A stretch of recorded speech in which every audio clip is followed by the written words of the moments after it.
Hello, I am Advocate Ashish Rajnikant Dubey. I hope everything is going smoothly. Now we move to the next definition under Section 2 subsection 3 of the Code of Civil Procedure, which deals with the term decree holder. Let us first look at the bare act language of Section 2 subsection 3. Section 2 subsection 3 defines, decree holder means any person in whose favor a decree has been passed or an order capable of execution has been made. आइए अब इसे हम आसान भाषा में समझने की कोशिश करते हैं। सीपीसी की धारा 2 उपधारा 3 कहती है, डिक्री होल्डर मतलब वह व्यक्ति जिसके पक्ष में डिक्री पारित की गई हो, या जिसके लिए कोई ऐसा ऑर्डर जारी हो चुका हो जो निष्पादन योग्य, केपेबल ऑफ एग्जीक्यूशन हो। यानी डिक्री होल्डर वह पक्ष है जिसे कोर्ट ने फैसला सुनाते समय डिक्री दी है, या वह पक्ष जिसे अदालत की ऐसी कोई अन्य आदेश मिली है जिसे अदालत बाद में एग्जीक्यूशन के द्वारा लागू कर सकती है। डिक्री होल्डर को समझना क्यों महत्वपूर्ण है? क्योंकि यह शब्द मुकदमे में किसी खास व्यक्ति के लिए प्रयोग होता है जिसके पक्ष में न्यायालय ने अंतिम निर्णय सुनाया हो, अर्थात एक डिक्री होल्डर के रूप में एक व्यक्ति की अंतिम स्थिति और अधिकार इसी से निर्धारित होता है। पहला, निष्पादन एग्जीक्यूशन का अधिकार। डिक्री होल्डर को वह कानूनी ताकत मिलती है कि वह अपनी डिक्री को निष्पादित एग्जीक्यूट कर सके। आदेश या डिक्री जिनके खिलाफ निष्पादन किया जा सकता है, वे इस डिक्री होल्डर की पात्रता पर निर्भर करते हैं।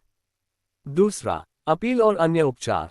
क्योंकि डिक्री होल्डर वह पक्ष है जिसने कोर्ट में जीता है, वह आगे की अपील या निष्पादन की प्रक्रिया में मुख्य भूमिका निभाता है। तीसरा, clear status, clear legal status.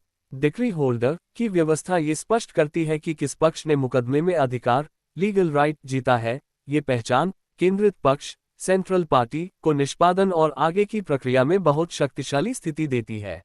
Decree holder की अवधारणा के आवश्यक तत्व। कानूनी और व्यवहारिक महत्व को देखते हुए डिक्री होल्डर की अवधारणा में कुछ मूलभूत तत्व होते हैं। पहला, विभाज्य पक्ष, अ पार्टी। डिक्री होल्डर हमेशा एक व्यक्ति या पक्ष, पार्टी होता है। ये अदालत का निर्णय यानी डिक्री उसे सीधे लाभ देता है। दूसरा, पक्ष के पक्ष में डिक्री। डिक्री होल्डर वह है जिस पक्ष में अदालत ने डिक्री पारित की है, न कि हर व्यक्ति जिसके खिलाफ कोई आदेश हुआ हो। तीसरा, निष्पादन योग्य आदेश। यदि आदेश केपेबल ऑफ एग्जीक्यूशन है, तो उसके द्वारा उस पक्ष को डिक्री होल्डर माना जा सकता है। मतलब सिर्फ फैसला देना ही काफी नहीं है, वह आदेश ऐसा होना चाहिए कि उसे लागू एग्जीक्यूट किया जा सके। चौथा, कानूनी अधिकार, लीगल राइट। डिक्री होल्डर वह कानूनी हकदार, राइट होल्डर है जो अदालत द्वारा दिए गए निर्णय यानी डिक्री या आदेश के आधार पर आगे कार्यवाही कर सकता है, जैसे कि निष्पादन की मांग करना। डिक्री होल्डर की अवधारणा न्यायपालिका की सुव्यवस्था और प्रक्रिया शक्ति, प्रोसीजरल पावर के बीच एक सेतु बनाती है। कोई निर्णय यानी डिक्री केवल आदर्श नहीं रह जाता, बल्कि इसका कार्यान्वयन भी संभव होता है।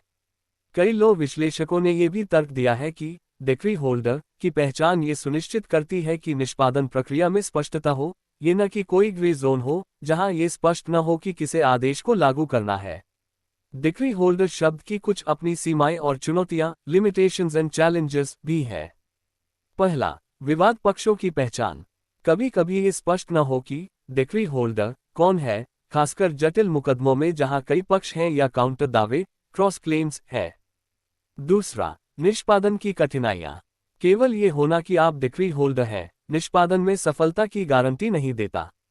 कोर्ट की मर्यादा, प्रतिवादी की संपत्ति, कानूनी जटिलताएं आदि निष्पादन को चुनौती दे सकती हैं।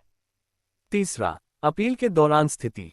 यदि डिक्री को चुनौती दी गई है और अपील चल रही है, तो डिक्री होल्डर की स्थिति प्रभावित हो सकती है। उदाहरण के लिए, निष्पादन पर रोक लगाने, स्टे का आदेश मिल सकता है। डिक्री होल्डर से संबंधित कुछ प्रमुख महत्वपूर्ण वाद। पहला, किरण सिंह वर्सेस चमन पासवान, एयर 1954 सुप्रीम कोर्ट। प्रमुख सिद्धांत, डिक्री होल्डर वह है जिसके पक्ष में डिक्री पारित हुई है, और वही व्यक्ति निष्पादन करने का अधिकार रखता है। कोर्ट ने साफ कहा कि डिक्री और डिक्री होल्डर की स्थिति निष्पादन की पूरी प्रक्रिया का केंद्र है। दूसरा, Topanmal Chhotamal versus Kundomal Gangaram, AIR 1960 Supreme court.